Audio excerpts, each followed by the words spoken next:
మత్తయి సువార్త 7వ అధ్యాయము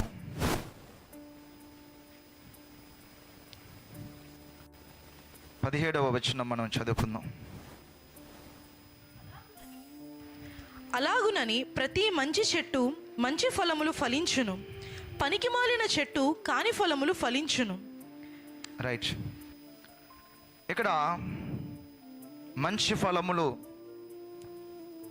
చెడ్డ ఫలములు, లేకపోతే అక్కడ రాయబడిన మాట తర్వాత 10వ వచనం కూడా మనం చదివితే, మంచి చెట్టు కాని ఫలములు ఫలింపనేరదు, పనికిమాలిన చెట్టు మంచి ఫలములు ఫలింపనేరదు. రైట్.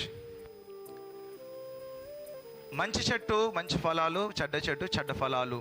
మనం మాట్లాడితే మంచి చెట్టు చెడ్డ ఫలాలు రావు, చెడ్డ చెట్టులోంచి మంచి ఫలాలు రావు. దాని విత్తనాన్ని బట్టి మనం చెప్పచ్చంట, మనం ఏ విత్తనం వేసాం ఆ ఫలాలు వస్తాయి.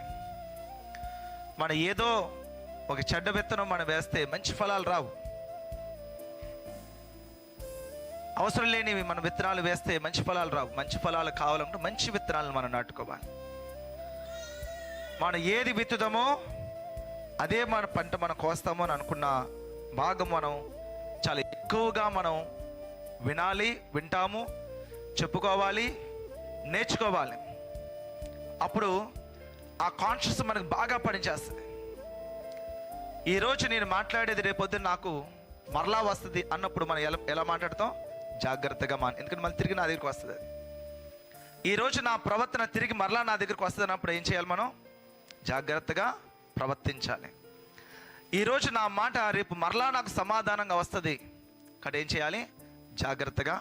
సో ఫలాలు, ఎందుకు ఈ ఫలాలు, దేనివల్ల అని మనం ఆలోచన మనం చేస్తే దేవుడి వాక్యం అక్కడ సెలవిస్తుంది. 15వ వచనంలో ఒక మాట అక్కడ రాయబడి ఉంది.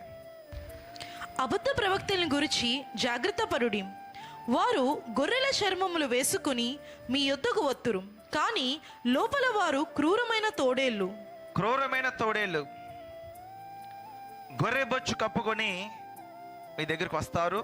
వారు క్రూరమైన తోడేళ్ళు. చూడ్డానికి వారు ఎలాగుంటారంటే ఇద్దరు ఒకలాగే ఉంటారు. ఇద్దరు దేవుడి మాటలే చెప్తారు, ఇద్దరు బైబిలే మోస్తారు, ఇద్దరు కూడా తెల్లబట్టలు వేసుకుంటారు నాకులాగా. ఇద్దరు కూడా యేసునామాన్ని ప్రకటిస్తారు, యేసునామమే ప్రకటిస్తున్నాం అనుకుంటారు. కానీ ఆ నామంలో యేసు నామానికి దగ్గరికి పోతుందా లేకపోతే యేసు నామం నుంచి దూరంగా వెళ్తుందా అనేది అక్కడున్న ప్రవర్తన బట్టి, లేదంటే ఇక్కడ రాయబడి ఉంటుంది 20వ వచనం చూడండి. కాబట్టి మీరు వారి ఫలముల వలన వారిని తెలుసుకొందురు. హల్లెలూయా. ఈరోజు ఇక్కడ మాట్లాడుతున్న మనము వారి ఫలముల వలన వారిని తెలుసుకుందరు. ఈరోజు మన ఫలముల బట్టి మనం ఏంటని తెలుస్తున్నామా లేదా? మన ప్రార్థనలు బట్టి కాదు, లేకపోతే ఎన్ని అధ్యాయాలు మన రోజు చదువుతున్నామని కాదు, ఎంత బైబిల్ నాలెడ్జ్ ఉందని బట్టి కాదు. శాతానికి మనకన్నా క్షుణ్ణంగా బైబిల్ తెలుసు.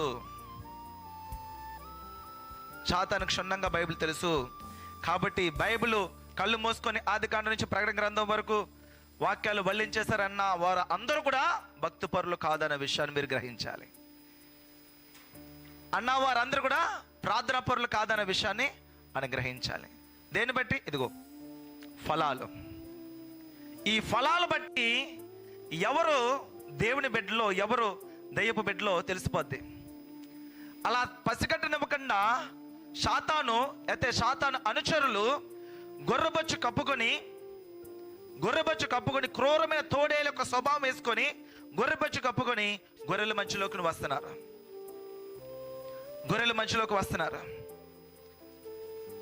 ఈ గొర్రెలు లేకపోతే తోడేళ్ళు ఈ గొర్రెల యొక్క నడవడికని జాగ్రత్తగా గమనిస్తుంటాయి. కాపరి కానీ గొర్రెలు కానీ లేకపోతే అవి వేటిని వేటాలన్నా సరే వెంటనే వచ్చేవు, కనిపెడతాయి, జాగ్రత్తగా కనిపెడతాయి. ఎక్కడ సింగిల్గా కనబడుతుందా, గుంపులుగా ఉంటే దీని యొక్క ప్రణాళికలు ఫలించవు.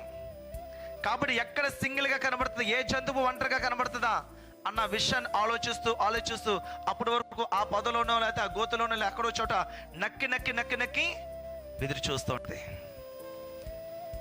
ఎప్పుడైతే ఆ గుంపులోంచి కానీ లేకపోతే ఆ తండ్రి నుంచి కానీ ఆ జంతువు వేరుపడిగా ఒంటరిగా దొరికిందంటే వేటాడుతూ ఉంటుంది. అలా ఒంటరిగా దొరికే వరకు కూడా గొర్రె బొచ్చు కప్పుకొని తిరుగుతూ ఉంటుంది, మన చుట్టే తిరుగుతూ ఉంటాయి. సో కాబట్టి దేవుడి సన్నిధిలో వాటి ఫలాలు మనం గమనించాలి.